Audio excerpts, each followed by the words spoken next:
자, 봐봐. 5번 문장은 대꾸법이야. 자, 선생님이 얘기했지.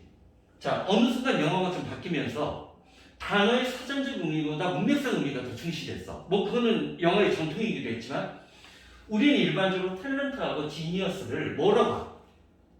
동의어 계열이야. 네? 동의어. 비슷하지. 탤런트는 재능이고 지니어스 조심해. 지니어스는 올해인가 작년인가? 올해 작년에 EBS인가? 나 헷갈린다. 자,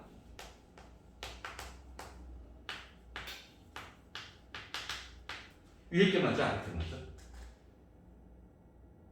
위에 거 둘 다. 둘 다지. 항상 이러면 둘 다지. 얘는 우리가 그냥 천재라고 부르는 거야. 이때는 보통 명사야. 지니어스 이때는 추상 명사야. 그러면 얘는 천재성 또는 천부적인 재능이야. 오케이? 그러면 자, 사실 재능이나 이 지니어스는 사전적으로는 유사하거나 동의어 계열이야. 근데 이 문맥에서는 아니어야. 그러면 이게 시험 문제야. 어휘추론 문제의 출제 원리야. 그런 걸 보여주고 싶었던 거야. 봐봐. 자, 아이고 미친놈. 큰일 날 뻔했다. 얘가 동사지. 그치? 자, 투부정사가 주어가 될 수 있으니까. 응? 자, 어떤 일을 쉽게 해. 자, 남들이 어려워하는 것을 쉽게 해내는 것은 마크는 여기서 표시라고 하면 돼. 자, 재능의 어떤 표시야. 즉, 재능 있는 사람들이 남들이 어려워하는 일을 쉽게 해내는 거지. 근데 봐봐. 자, 이번엔 어떻게 했어? 재능 있는 사람이 불가능하다고 여기는 거. 이거랑 비슷하지. 응? 그치? 재능 있는 사람조차 불가능하다고 여기를 해내면 그것은 천재 천부적인 재능이지. 천재의 표시이거나 그 사람이 천부적인 재능이 있다는 것을 나타내는 거란 얘기지. 그러면 탤런트하고 지니어스 뭐 한 거야? 문맥상 단위로 썼지. 그러면 이게 가장 어려운 어휘추론 문제를 만들 수 있는 기법이야. 오케이? 이런 식으로 자, 고등학교나 수능에서 요구하는 출제 원리를 느끼라는 거야.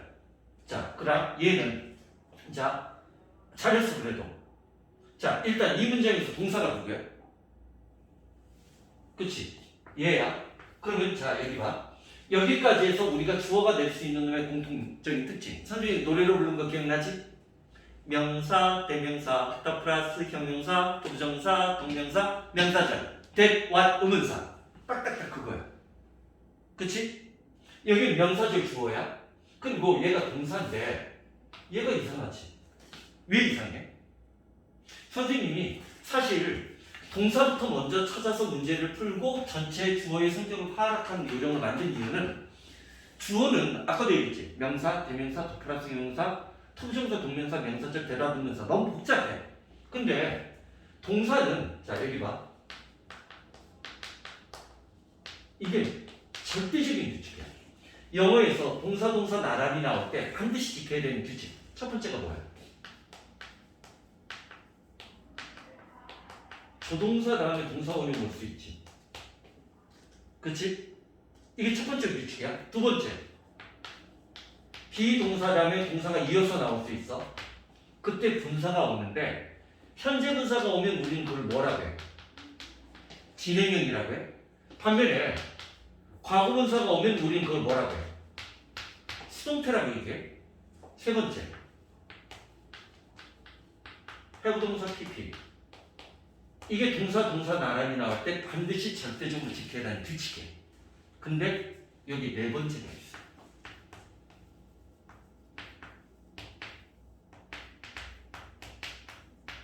선생님 뭐 적었어? no. 비과학적인 대답. 사역동사 중에 우리가 흔히 공부하는 건 make, have, rate야. have가 빠졌지. help는 원형 투부정사 다 쓰니까. 그럼 사역동사 중에 일부야. 그리고 여기에 오늘날에는 gonna come. 얘네들 뒤에 동사 원형이 나와. 그래서 선생님이 학교 다닐 때는 자 우리 대학 교수들이 서울대 교수들이 얘네들은 21세기가 되면 조동사가 될 거라고 했어. 그리고 우리 때는 얘를 무조건 외워갖고 학교에 대학 들어갔던 사람들이야. make believe. 동사 나란히 나오지. 자 얘네들이 21세기가 되면 조동사가 될 거라고 했어. 왜? 조동사 다음에는 동사 원형이 올 수 있으니까. 직접 붙는 건 사역지력 동사 말고. 근데 지금 몇 세기야? 21세기. 난 사기당한 거지. 아직 조동사가 됐어 안 됐어? 안 됐지? 사기당한 거야. 내 등록금을 돌려줘야 돼. 응? 자, 봐봐. 근데 그 선생님들이 우리에게 심어줬던 거는 얘네들이 조동사가 된다 안 된다가 중요한 게 아니야. 언어는 영어도 언어지. 언어는 정적이야. 끊임없이 시대에 따라서 동적으로 바뀌는 거야. 언젠가는 얘네들이 조동사가 될 수도 있고 우리가 알고 있는 조동사가 타락될 수도 있어. 자, 잠깐. 메이크 빌리브 무슨 뜻이야? 메이크가 강제주지. 강제를 시키는 거야. 뭔가를 강제로 믿게끔 만들다. 얘가 뭐뭐 인치하다야. 그리고 자, 요즘에는 2년 연속 수능에서 얘가 나와. 얘가 뭘까? 4시 허락 허용하다지. 자, 뭐뭐에서 벗어나도록 허락하다. 자, 풀어주다, 석방하다는 뜻이야. 요즘엔 얘가 핫해. 오케이? 자, 이런 게 이제 문법적이야. 근데 이 공식으로도 이 프리페어는 설명이 안 돼. 그치? 자, 그럴 때 알아도. 자, 비동사 앞에 이런 식의 얘가 이제 명사절 주어야. 명사절 주어가 있는데 그 명사절 주어에 두가 들어가면 이 프리페어를 to prepare로 써도 되고 투정사를 써도 되고 지금처럼 이때는 원형 부정사야. 원형 부정사로 써도 돼. 응? 재밌는 건 뭐냐면 이게 3학년 모의고사에서 문법 문제로 한번 나온 적이 있다. 응? 노량진에서 수업할 텐데 어느 선생님이 갑자기 들고 온 거야 나한테. 싫어요 진짜. 얘가 왜 문법적으로 많이 해? 그래서 나도 깜짝 놀랐어. 왜? 그 당시 교과서에 이게 이미 중요 부문으로 언급하고 있었어. 근데 자기는 이런 문법을 들어본 적이 없대. 그럼 내가 뭐라고 얘기해? 그 당시 교과서에서 엄청나게 강조하고 있는 부문인데 무슨 말인지 알겠지? 그러니까 공부는 학원 강사가 돼도 게으르면 안 돼. 그럼 계속 바뀌는 거거든. 자, 여기 봐. 요 6번 문장 정도가 영작이 돼야 돼. 자, 그러면 내가 해야만 하는 일, 내가 할 일이지. 그것은 prepare. 나 자신을 준비시키는 거야. 뭐 할 때까지? 내가, 자, 여기 잘 봐. 여기서 논리적 사고를 해봐. 해석하지 말고. 선생님은 사람집 만들 때 해석제를 안 줬어. 왜? 논리적 사고가 더 중요해.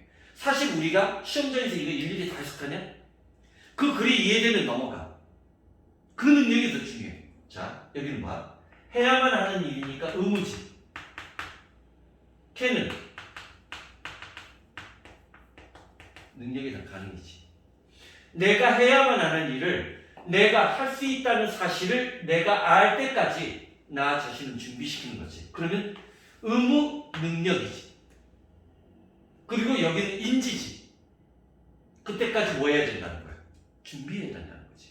그러면 빈칸 읽기 문제가 아무리 어려운 게 나와도 또는 네가 전혀 모르는 소재가 나와도 이런 논리적 사고를 해. 이게 언어 영역 문제를 풀 때도 이 기법을 써야 돼. 즉 보이는 단어의 한글 해석을 쓰는 게 중요한 게 아니라 그것이 의미하는, 즉 자기가 마땅히 해야 되는 의를 할 수 있는 걸 내가 알 때까지, 깨달을 때까지 나 자신을 준비하는 거. 그게 내가 할 일이란 얘기지. 오케이?